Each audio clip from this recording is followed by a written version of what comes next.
Welcome back to the Mom and Kid Show. My name is Araceli. I am the mom. I am Daniel. I am the kid. And I'm Damien, the other kid. And today we have an interesting topic to talk about. Today's session will be about the Bible and a story in the Bible. About getting a job. Something similar. No? Okay, something similar to that, but not that.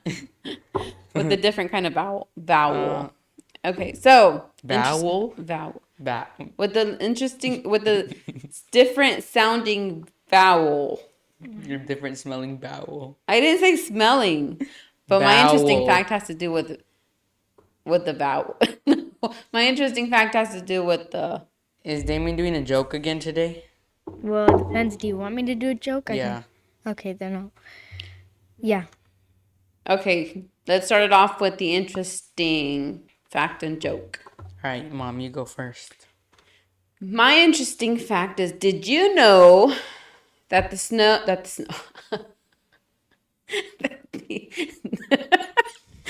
What? That the nose can remember 50,000 cents. 50,000? Cents? That's more than one. Obviously. Okay. That's more than one. Okay, yes, 50,000 cents. Can I imagine how many? I can't. That's a lot of money. I wonder how many cents there's in a home. That's Different about $500. 60,000 in what? 50,000 In what? cents. Like your nose can remember that. What? I don't know. It's like processing. It's not connecting to Wi-Fi. My controller disconnected. Okay, Damien go or Daniel go? Me. Go. The brain is the fattest organ in all of our body. Yeah. Our stomach may be our body's fattest part, but our fattest organ is our brain. The brain is composed of nearly 60% fat. Wow. Well, it is out of it has cholesterol, right? Or like something like that. No? Okay. It's just. All right, Damien, go. What is a kitty's favorite dessert? Don't laugh, Mom. Meow skis. Meow skis? I don't know. You? Tuna. No. A full bowl of ice cream. Okay. Okay. Mice cream? Yeah, like ice cream, but with mice. Yeah. I get it, Damien. Yeah. All right. So let's No. go let's talk about something before we jump into our story. Oh my gosh. Let's talk about this is our life segment portion of our podcast. And so what do you guys think of, or let's talk about homeschool. Hold up, I'm not done. Homeschool as a single parent family household. Like, because there's a lot of homeschoolers out, and we go to other groups and the homeschooling like community, and usually the mom's there with the kids, but they usually have the dad working at home or vice versa, right? So we're trying to make this a homeschooling work, and I think that's the beauty. Well, homeschool's so flexible, right? But it's the beauty of doing it whenever you can. But I have to work. We have to work. So what is your experience with homeschool? But like with the single parent, like having to work and do homeschooling with you guys. You just repeated the same question three times already. So it's one. So you can't tell me you didn't understand it. So You're still gonna be like, Wait, what? What's the question? So how is it like having with homeschool? Yeah, just share your With, experience. Only one biological parent or guardian at home. Okay. Yeah. Let's not go into. Okay. Yes, let's go into. So how is it? How do you guys see it, or what do you guys think It's of? like doing homeschool with only your dad, except you traded for the mom. What? Well, I don't know. What does that mean? I don't know what that means. I don't know. No, I I'm don't know. serious. Like, because It's like homeschool is you're supposed to be at, you do school from work, but from work. from work. you do school from home, but nowadays there's so many things that you guys can go to, like activities and stuff like that. And well, from what I hear and from what I see other moms, they'll go home and they'll do more work or more studying or more something, and we get to come home. Well, and yes, my job offers the flexibility, or my work offers the flexibility of taking you guys and coming back, but we come back and it's not like we study more. Well, not with me, with you guys. So we've kind of like adopted this, like, kind of you guys learn on your own I thought kind you of were thing, gonna- because I have to work. So it's not like I sit down and I hear all these moms, like, they sit down with their kids. Well, I mean, I think this And is it's- what homeschool was meant to be. I think this is what we're supposed to learn. Because homeschool, I mean, you're just doing the same thing that the school does. From home, you're still sitting down. You're teaching your kids. You teach your kids sitting down. I'm not saying there's anything wrong with that. But what we're doing is, I mean, she taught us to learn. And it was not easy. I mean, like when she taught she didn't even teach me how to use a GPS or the maps. So like she's like, what exit are we going off of? I'm like, what's an exit, Mom? Tell me. And she was like, nope. If you don't tell me, we're gonna pass it, and we're not gonna go. We're not. And I would be freaking out, like not My knowing. parenting Oh my gosh. educator. But yeah, I mean, revealed. I figured it out, and like now I know where more stuff is than she does. She'll be Yeah. like, hey, where's this restaurant? It only works with restaurants because I love food. But she'll be like, where's this restaurant at? I'm like, it's over by Main Street Yeah. in New York. New York. No, I don't Yes. know. You lost. No. Yes. No. No? Well, yeah. I mean I guess that's the whole topic of this question that I have is you guys are not learning. There's homeschool and then there's my school. So it's like you guys are not. It's so We're learning- unconventional, and it's so. And I wanted to share this and make it like, because there's other single parents that want to try homeschool and they just don't know how it's going to go, because we don't have the time. I mean, I have to cook. We have to go to the grocery store. You guys are experiencing life on a different You know what I learned level the other than day? with the house that has two parents. You know what I learned the other day? How you do those like flippy bag knots with produce at the store. And I figured it out, and I taught Damien, and I was like, oh my gosh, now I use that for balloons. I use it for bags. It's so useful. That's what you learned. That Yeah. was that was That's what you like learned my that day. takeaway from the homeschool year this year. That's your only takeaway. No, that's like the main takeaway. Yeah, but I think it's important for other single parents that are trying, like, because we believe in. I don't even know if homeschool is the right word in education. We believe in We believe in home education. Well, it's not even home education. It's It's on the road. On Place the road education. education. Just it's education. education. But we're not kind of like, I guess that's why we're not following like a stricter school and stuff like that, because we don't believe in it. But it's because also time.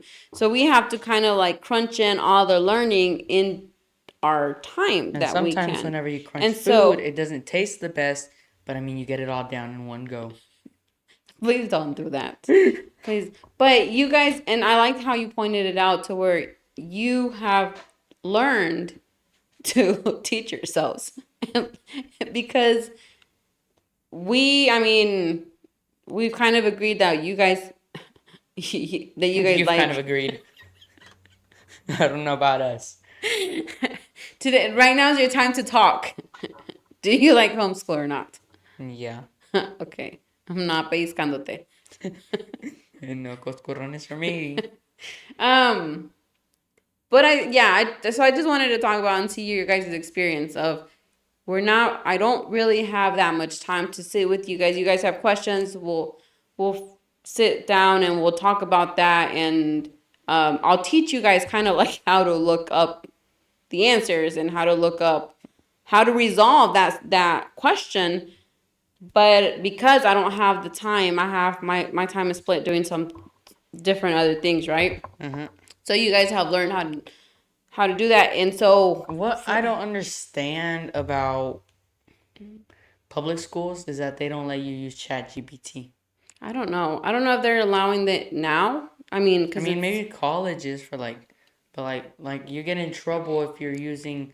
but that was 2 years ago. Whenever you were, And people don't know how to use it. They just ask them to, like, for an essay, they would ask them to write the essay, not to help them, like Yeah, the I topic. mean, they're using ChatGPT to think for them instead of helping them think. yeah, but I don't know now because you guys have been out of school for 2 years, and ChatGPT has become more popular in these last year. And Yeah, but so I don't know how they're doing it. I don't think they're teaching them any relevancy. I haven't seen the I feel daylight like we're in 2 acting years, like guys. we- Tell me what's going on I outside. feel like we're acting like we time traveled. Like 2 years is like so much. Like school has changed so much. I mean, it has. But I don't it is know. I weird. mean, life's going We haven't really, gone really. to school. We The don't school know. system hasn't changed since like since the industrial age. I kind of want to go to school to see what it's like. Hey, that'd be a good experiment for you guys. It would be an awesome experiment for me. Just kidding.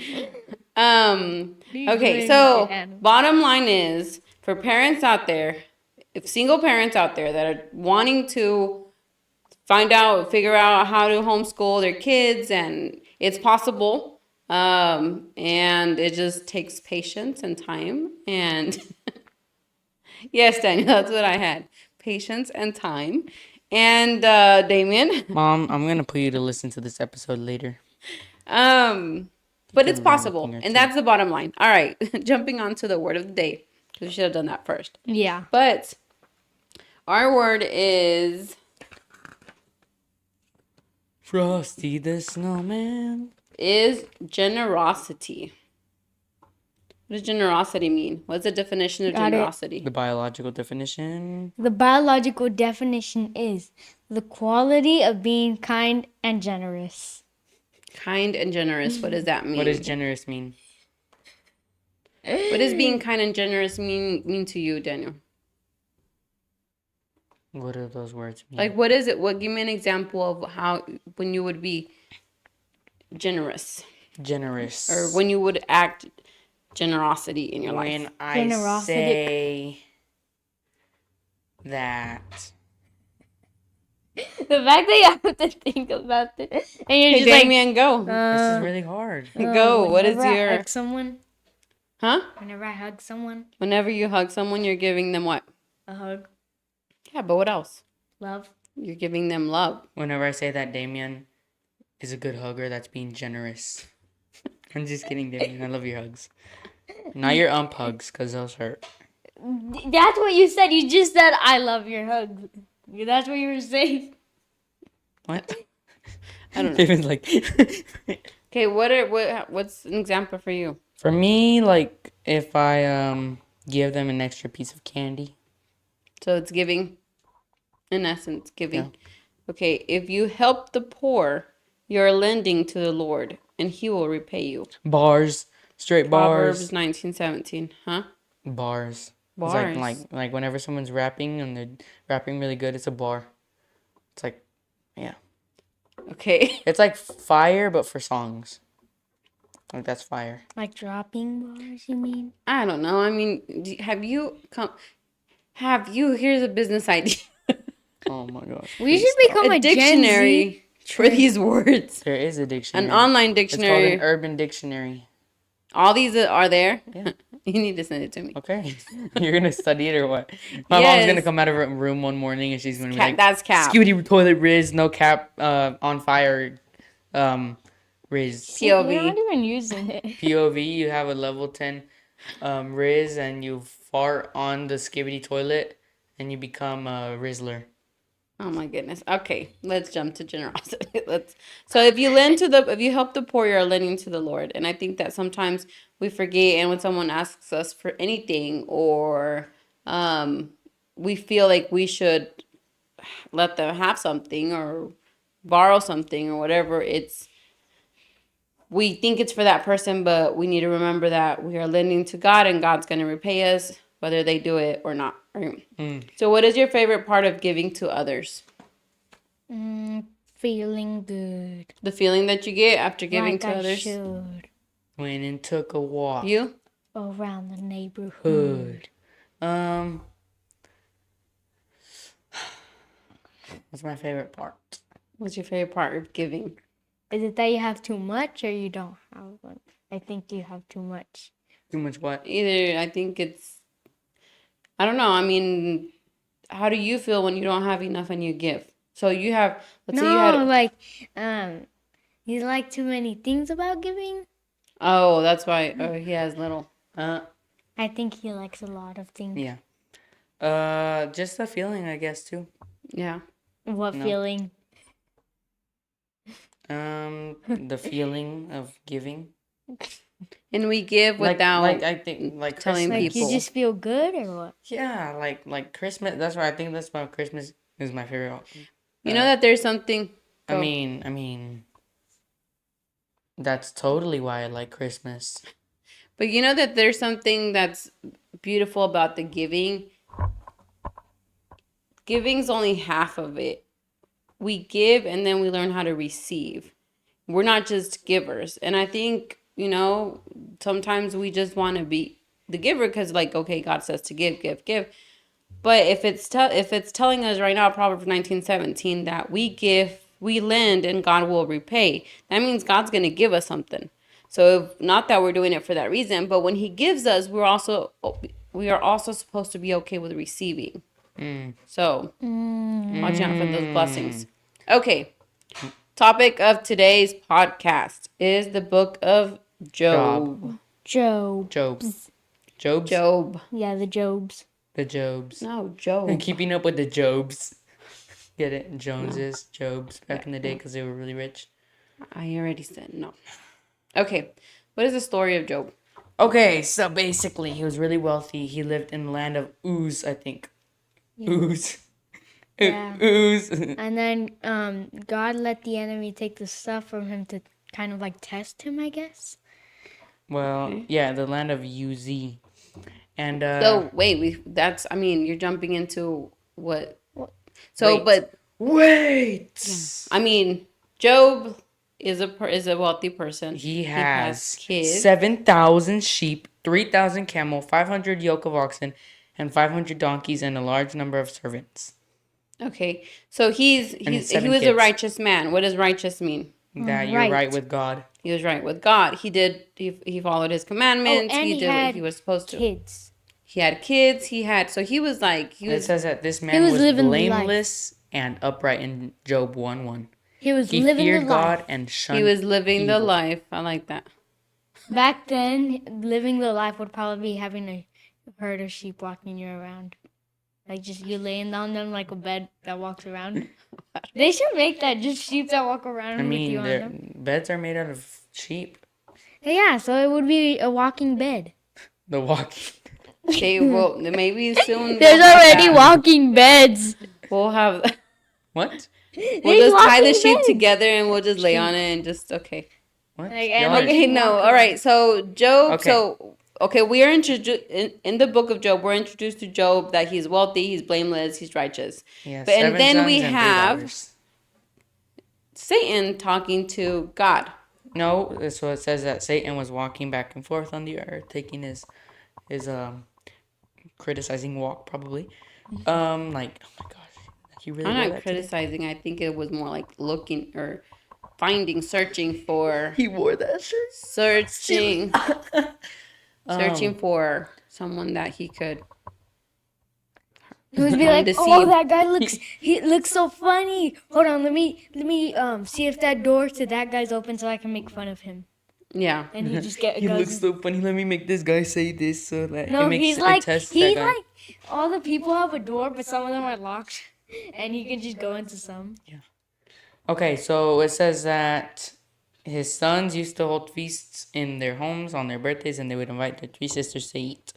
Yeah. And then he would make an offering whenever those feasts would come to But what Saint. does it say about we know that he was righteous and he was blameless, but what how is Satan introduced? Like what is Oh, it doesn't happening get with to that Satan part and yet. Okay, well, well one we're day. gonna recap because we have so much to Okay, cover. one day the angels came to present themselves before the Lord, and Satan also came with them. The Lord said to Satan, "Where have you come from?" Satan answered the Lord, "From roaming throughout the earth and going back and forth on it." And then the Lord said to Satan, "Have you considered my servant Job? There is no one on the earth like him. He is blameless and upright, a man who fears God and shuns evil. Does Job fear God for nothing?" Satan replied, "Have you not put a hedge around him and his household and everything he has you have blessed? The work of his So hands, in so that his flocks and herds spread throughout the land." so in other words, he was like saying Like why would he fear he's you? only following you, he's only Yeah. believes in you, he's only been good because you've blessed him, because you've given him things, right? So he was testing Job's belief and righteousness, right? So this is where God replies. What does God reply with? It says, "Very well then, everything he has is in your power, but the man himself do not lay a finger." Okay, so God allows Satan to take away things, but just not harm him, like not Yeah, not kill him. Like he can't take his life away, because he also Job goes through other things. But so Satan comes back. He takes the wealth away. The He kids takes the kids and his house. away, and all and his sheeps and he's herds and stuff. yeah, he And takes his everything and his health. friends and his health. He puts sores on his body. Yeah. And then Job is feeling all these things and and then his friends come over and start talking to him. And they say that maybe that his kids died because something that they sinned. So they Which start kind of reminds me of the movie we watched yesterday when that lady was talking. The movie's called Miracles from Heaven, and there's this lady. Go watch the movie and you'll see what I mean. But there was this lady that was saying maybe your daughter is sick because of something that she did or you did. Yeah, so they were saying that hey, you did something, like you did something, Job, to they were defending God, but they were talking like they were trying to convince him that he had done something wrong, right? And so Job, he says he's righteous, that he didn't do anything, that he doesn't know understand why God, and he's questioning God of why he would do this to him.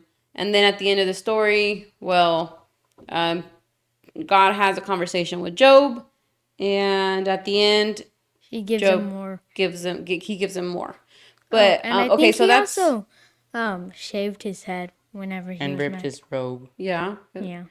So we'll talk about emotions in a minute, but so that's like the gist of the story, right? That's what Yeah. happens with Job. So the first thing I want to talk about is the emotions that played in this, because like you were just saying right now, can you imagine what Job felt like? You like having everything, and then all of a sudden this happened like really quick in time. Like it was not During 5-10 one years. feast, It was yeah. So it was everything like died. everything.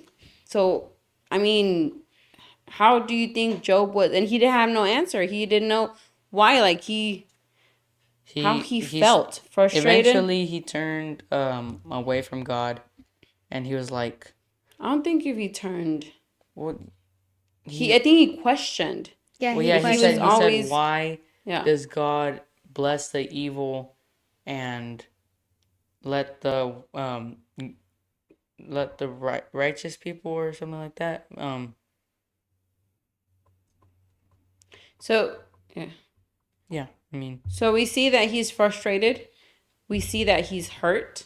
I mean, he lost his kids, like, sheep. and he's having like problems with his wife because he's not understanding. He's hurting physically. Imagine open sores. I mean, you have a cut and it hurts. Imagine like open sores all over your body. He's disappointed. And I think that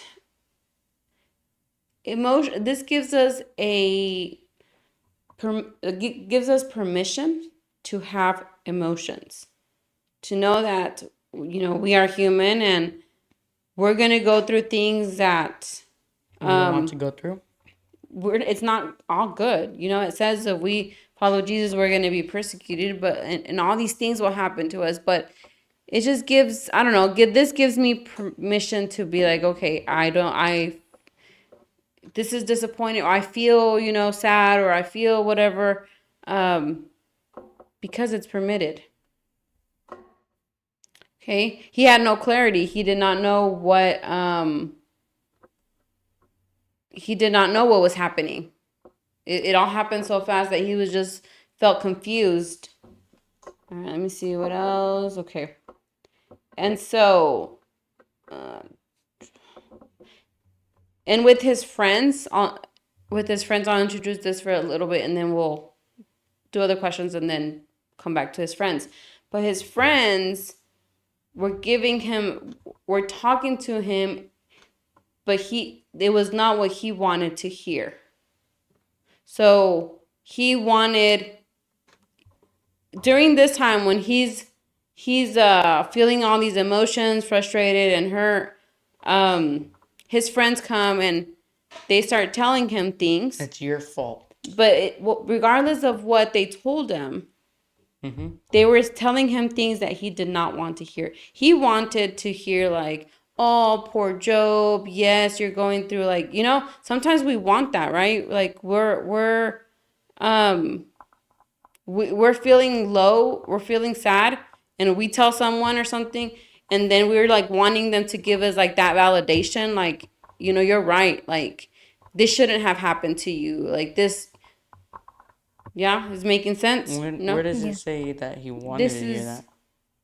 This is us talking about it. This is this is bringing it into life, like comparing it into our life circumstances, how we sometimes will feel a certain way and we tell someone and then they don't tell us what we want to hear. So it's kind of like, are you really listening to me? Like, are you really like hearing what I'm saying? Did you just not hear what that person did to me? Like, and I'm not talking about what the friend said, and I don't know exactly what Job wanted to hear, but as humans, we look for that validation, and we look for like, yeah, you're right, they shouldn't have treated you like that, because it feeds into that anger. And sometimes when we have friends that speak truth to us, we're just like, we don't want to talk to you. And sometimes we don't talk to them because we know they're going to tell us the truth, and we don't want to hear that. Okay. All right. Let's talk about the questions Job had. What are questions that he had? Probably. No, like it throughout the. Yeah, well, from what you infer from what he was what he's telling his friend. Why me? Why is this happening to me? He was also asking, where is God? Like, where is he? Like, doesn't he hear me? I'm calling him, and he was also, what did I do wrong? Like, tell me. I'm blameless. I'm righteous. I've done everything right. What did I do wrong? He wanted to find an answer, and has that ever happened to you guys? Where something happens and you want to find an answer, so you're asking questions. Sometimes you don't get those answers, but you're still asking questions, right? Yeah. Okay. And this just points out that Job, he was blameless. We see that at the end, God says, you were like, he didn't have anything against Job, but Job's pride of, I'm righteous, I'm blameless, like this shouldn't be happening to me. I don't know how I would explain it, but it's like a false humility. Like, I can be blameless, but I'm not going to go tell the whole world I'm blameless, And Job was just trying, like, he would not budge from this shouldn't be happening to me. Right? Yeah. Feel like you guys are losing you, or you guys are on board? I'm on board. Yeah. Me too. This is just a lot of information. Yeah. But why we needed to study. Yeah, we did. Okay, study. so what did Job's friend tell him? Friend, What did his friends tell him? So there were 3 friends that were talking to him. Eliphaz, Bildad, Yeah. What were they telling him? So- And you touched on this a little bit ago. that he's being That he had done something. he had done something wrong, or his sons had done something wrong. That Someone had caused him done to something die. wrong. So this was something that I was like thinking about while I was preparing this session. When I was reading Job, the book of Job, his friends were defending God. And then at the end, God gets mad at them because they didn't do it the right way. So their advice doesn't align with God's truths. And another thing that I found interesting about his friends is that they were good friends. They weren't friends like that wanted to hurt or harm Job. In that during that time, he goes through all of this. His friends find out. They come and they decide to come to be with him. And from far away, they see him and they see that he doesn't even seem like the same Job that they had known. And they come but it was customary for them to sit with the person going through all of this and not speak. So they sit with Job for 7 days straight and don't speak. They're just there with him, feeling like, they're accompanying him and with all of that. And then after the 7 days, Job starts to speak, and then his friends, I don't know who starts to speak first, but they start speaking. So they were good friends, and I think that when we're going through something like that, we need that friend to come sit with us, and just sometimes we just want them to sit and not really tell us or talk, We just need to sit in silence. Mm-hmm. So they were good friends, but they were not telling Job. They weren't really correct on who God is, because God is not a God that punishes. Like, well, I don't know, maybe there's some instances that things have to happen, right? The Great Flood. But in our reality, God is a God of love, and he is just. And if Job was saying, I don't know what they would have told him, but they could have, instead of saying, hey, you did something wrong and sticking to that, they could have been like, let's pray together. Let's, what was it that I wrote down? Acknowledge the mystery and acknowledge the pain that Job was going through. Like, yes, I understand you're going through this, and I understand like there's questions that you have, but let's pray to God. Let's praise him. Let's not their friend's focus was, what did you do wrong? Like, you did something, right? And he felt convicted. I don't think he felt like he was upset, because he was like, you're trying to blame me. I didn't do anything, Yeah. Instead of sitting with him and being like, not inciting it, but just, yeah, we understand you. We're here with you, right? Okay, so what was God's response?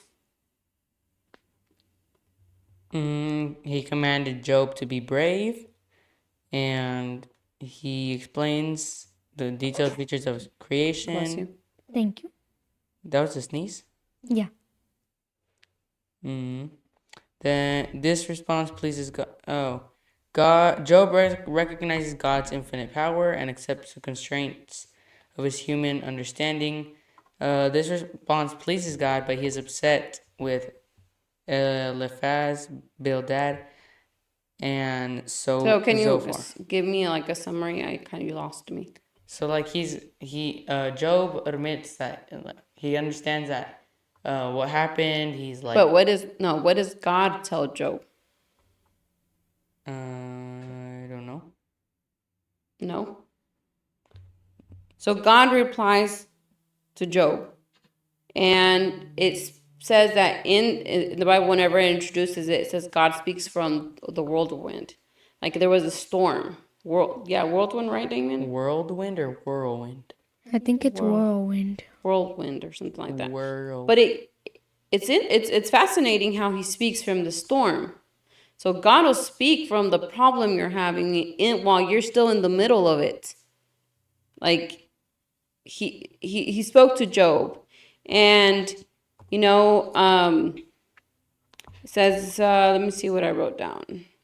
So he doesn't really give him answers. He gives them, like instances where like hey, were you there when I created the earth? Were you there when he shows how immense his power is, and that he is sovereign. He is in control of everything. And that Job needed to be humble. And even though he was blameless and righteous, there's still humbleness that comes. And humility just shows that we depend on God. Not that you owe me, God. Is I depend on you because you created everything. Your ways are better than my ways. And he is good and he is perfect.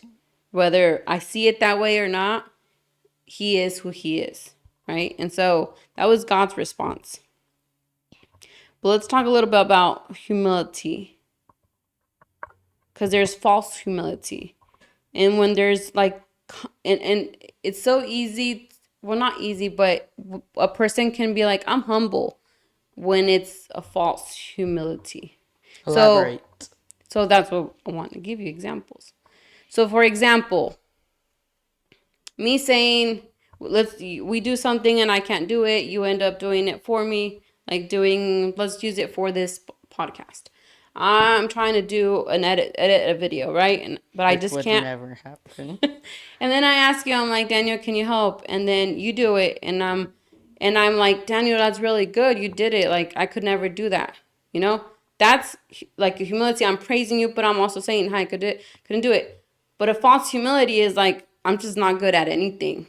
Like, it takes it to where you're trying to get pity out of it. I'm trying to get something for me. Either I'm trying to get noticed. I'm trying to get you to feel sorry for me. So that's where the false humility is. Or it's humble bragging. This is an interesting word, humble bragging.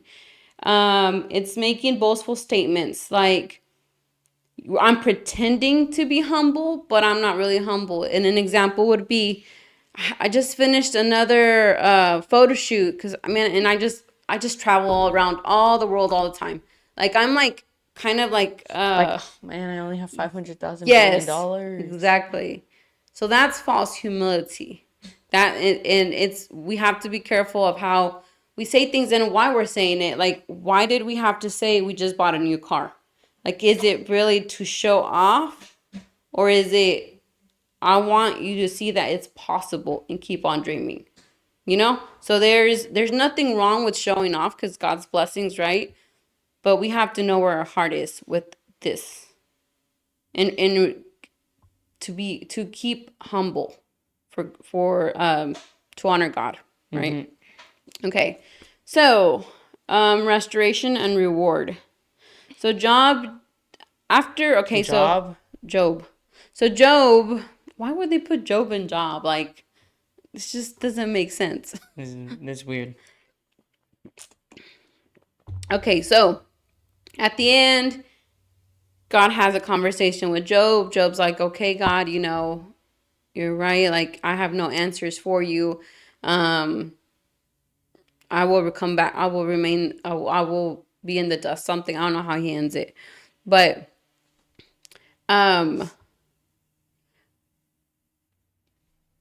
at the end, Job has a deeper relationship with God because he says, I had heard of you, but now I know you. Now I've seen you. Now I know who you are. And we are always asking, or I've been asking, like we always like Job, why did God let Satan do that to Job, right? But God's plans are perfect, right? What happened when the enemy had Jesus and he thought he had won? What happened? When Jesus was on the cross, He didn't win? he didn't win. But what happened? Like, because Oh. Jesus resurrected after 3 days, Yeah. right? So, if we know that God has better plans for us, he allowed the enemy to attack Job, knowing That that is gonna be for the Job better. would come out with a deeper and better relationship with God than he had at the beginning.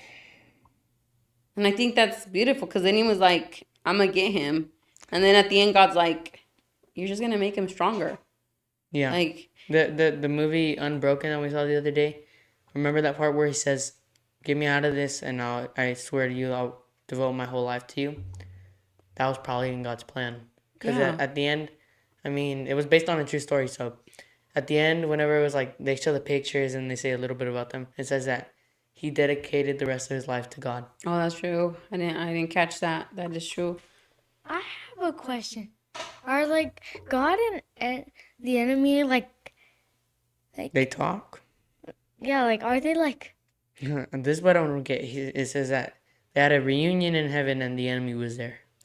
So if we like are they like enemies, chill enemies? Like they're just like chill, but they're still like It's like you and our little cousin Amado. Y'all are not enemies. I'm not saying that, but I mean, y'all are chill, and then Amado starts to like do something, and you have to stop him. But you're not there to hurt him, right? You're not there to like I feel like no. You're just there to stop him from breaking other stuff, and that's what God's doing. We're His creations, and the enemy, he's a baby compared to God. I think God knows so much more, and he's just like, I mean, he still loves the enemy. He wants the enemy to be with God. But he just has to protect his daughters and sons and daughters. yeah, well, if we see it this way, Wise. if we see it this way, if we see that God will allow the enemy to do things knowing that you're going to come out stronger. And we were watching that video the other day about this little boy about how that had my anime's froze. That had cancer, and his dad was asking and was like, "Are you happy that that you have it?" And he's like, "Yeah, because that means God, like, he trusted me with this. He knew what I was going to do with it." And that's a really beautiful way to see life. It's like if you're going through a tough time, and I have a friend that she's going through a tough time, and I don't know if she sees it or not, but for me, I admire that.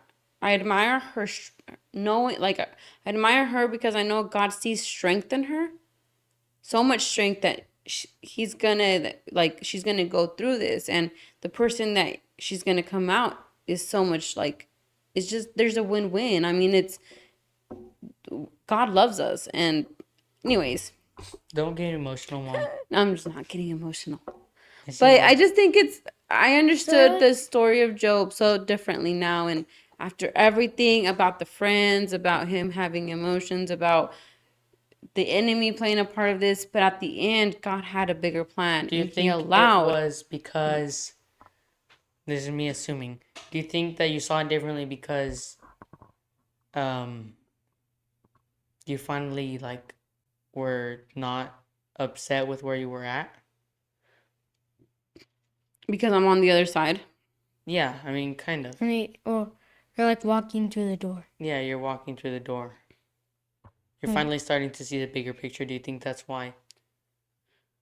I don't know. I mean, I said God you has think. perfect timing, and I think that the timing that I understand this now is the time I needed to understand it, and maybe I couldn't see it. And now it was always a question of why Job had gone through all these things, and but now I'm just grateful because now going forward, I have other tools that I can use, and it was just a really like awesome story to talk about and dig Yeah. into.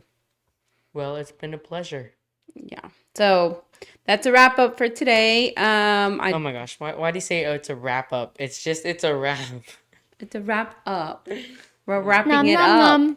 I'm But gonna. nobody. Can I eat it? Okay. Can I eat the Nobody, wrap? I just said. Can I eat it? Okay.